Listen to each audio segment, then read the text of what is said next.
मगर ये तो 32 ही को नहीं संभालने लग रहे।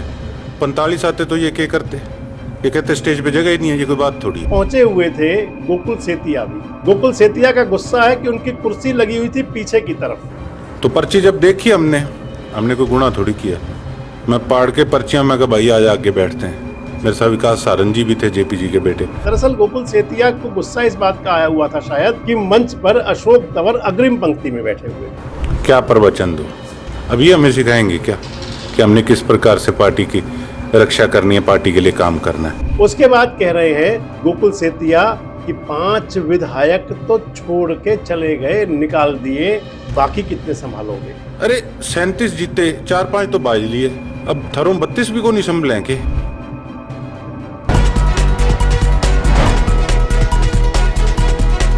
दोस्तों नमस्कार, मैं संजय मग्गू और मौजूद हैं देश रोजाना के डिजिटल मीडिया मंच पर। एक बार आपसे फिर जुड़ रहा हूं हरियाणा की राजनीति को लेकर के और हरियाणा की राजनीति के अंदर भी कांग्रेस की सियासत को लेकर। एक सवाल के साथ शुरू कर रहा हूं कि आखिर कांग्रेस के नेता, विधायक हों या फिर कांग्रेस पार्टी के पदाधिकारी इतने अनकंट्रोल्ड क्यों रहते हैं। उन पर कांग्रेस पार्टी का आला कमान, कांग्रेस पार्टी की स्टेट कमेटी, कांग्रेस पार्टी की लीडरशिप, किसी का कोई कंट्रोल ही नहीं है। दरअसल बात गोकुल सेतिया से शुरू कर रहा हूं आपसे मैं।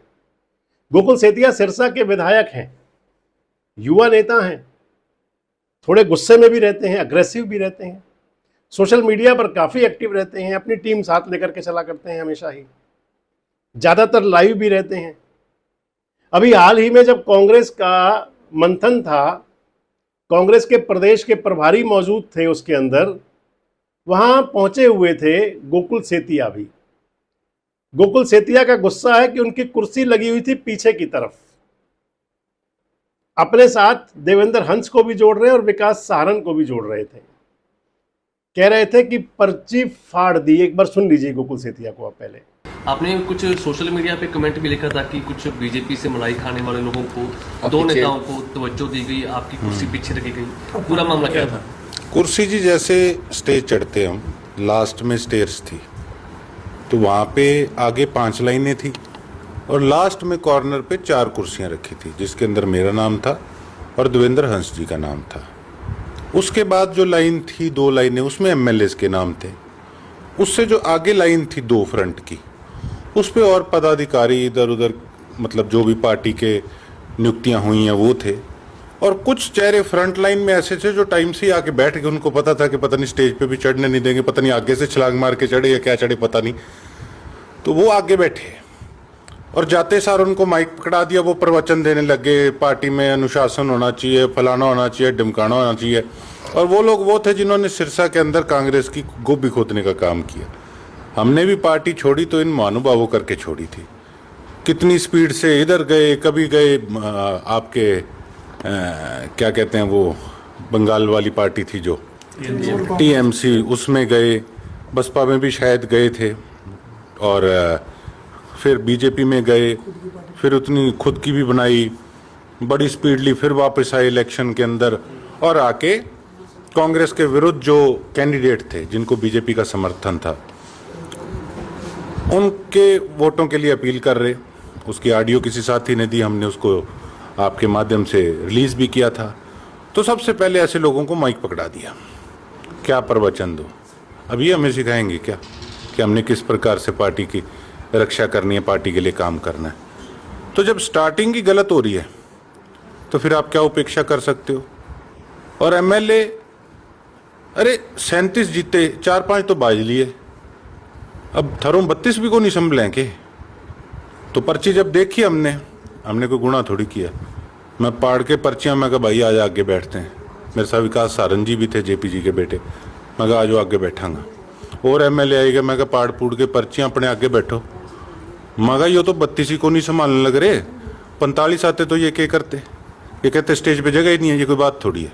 तो गोकुल सेतिया गुस्से में क्यों थे ये भी बताऊंगा आपको, क्या कहना चाह रहे थे ये बात भी करूंगा। दरअसल गोकुल सेतिया को गुस्सा इस बात का आया हुआ था शायद कि मंच पर अशोक तंवर अग्रिम पंक्ति में बैठे हुए थे।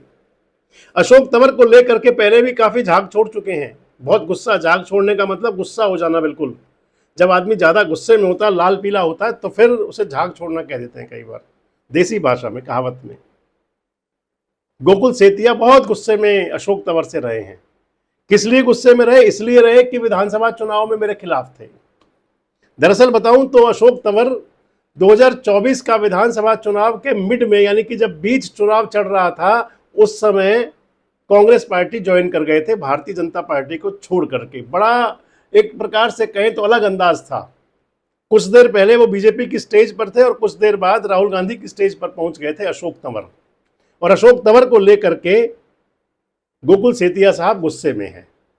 कहते हैं कि अशोक तंवर जो है, इनडायरेक्ट बात आती है कि वो गोपाल कांडा की मदद कर रहे थे, क्योंकि उससे ठीक पहले चुनाव लोकसभा का हुआ था और गोपाल कांडा ने, बिल्कुल तय होगा कि उस समय अशोक तंवर की मदद की होगी, क्योंकि अशोक तंवर बीजेपी के कैंडिडेट थे लोकसभा चुनाव में, कुमारी सैलजा कांग्रेस की कैंडिडेट थी।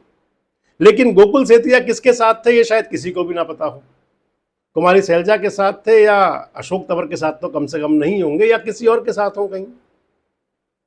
लेकिन अशोक तंवर को लेकर के संभवतः गुस्से में थे। अब कांग्रेस में गोकुल सेतिया साहब माने जाते हैं हुड्डा साहब के समर्थक। पहले तो ये बात की है कि जो पर्ची फाड़ने वाली देवेंद्र हंस, विकास सहारन अपनी सबकी बात कर रहे हैं कि हमने नाम की पर्ची फाड़ दी।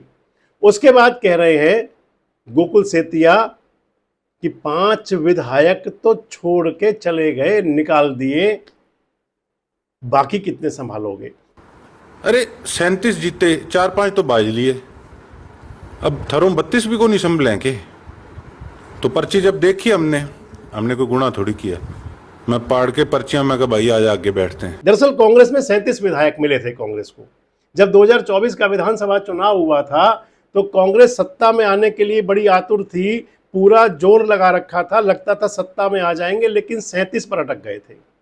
37 विधायक मिले थे कांग्रेस पार्टी को, और 37 विधायकों में से जब राज्यसभा का चुनाव आया तो 37 में से बच गए 28-29 ही, बस इतने ही बचे। क्योंकि 5 विधायकों को तो कांग्रेस निकाल ही चुकी है कांग्रेस पार्टी से।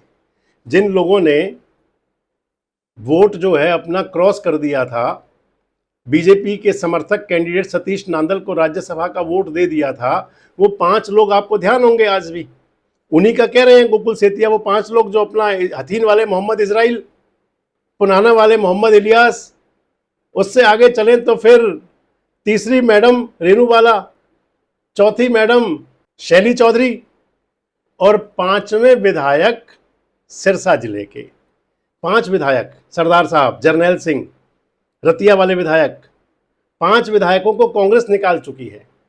4 विधायकों के वोट रिजेक्ट हुए थे, 4 विधायकों के। एक वोट रिजेक्ट बीजेपी का भी हुआ था, लेकिन 4 विधायकों की रिजेक्ट वोट कांग्रेस की बात आई थी। बड़ा हंगामा चला था, किसने वोट रिजेक्ट किया।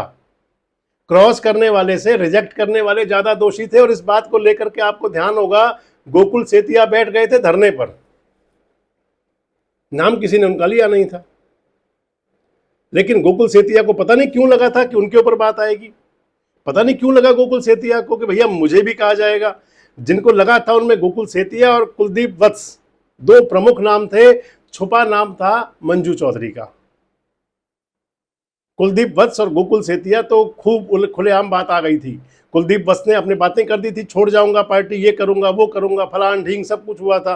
कभी कह रहे थे दीपेंद्र नेता नहीं, कभी भूपेंद्र नेता नहीं, फिर पता नहीं क्या हुआ उनको, अब तो ठीक ठाक है खैर वो। इधर गोकुल सेतिया तो धरने पर बैठ गए थे। हुड्डा साहब मना करके ले गए थे, भैया किरकिरी बहुत हो रही है, हाथ पकड़ के ले गए थे, नहीं उठो सब मेरे साथ हैं। अब फिर गोकुल सेतिया, फिर अब बात आ जाती है, क्योंकि अब गोकुल जी कह रहे हैं कि 5 तो निकल गए, अब और भागेंगे या औरों को छोड़ना पड़ेगा।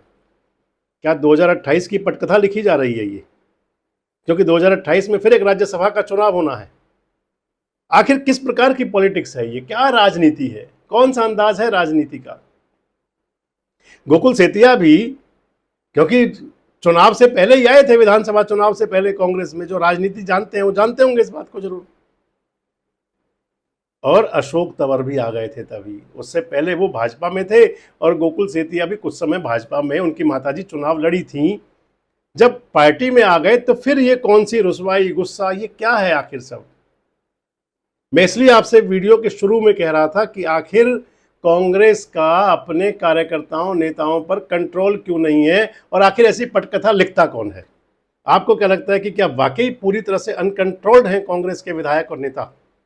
कमेंट बॉक्स में अपनी राय जरूर दें। जुड़े रहें हमारे साथ, देखते रहें देश रोजाना। हमारे साथ जुड़े रहने के लिए सब्सक्राइब करें देश रोजाना के YouTube चैनल को और नई वीडियो की नोटिफिकेशन पाने के लिए बेल आइकन जरूर दबाएं। अगर आप ये वीडियो फेसबुक या इंस्टाग्राम पर देख रहे हैं तो पेज को लाइक और फॉलो जरूर करें और ज्यादा से ज्यादा शेयर करें।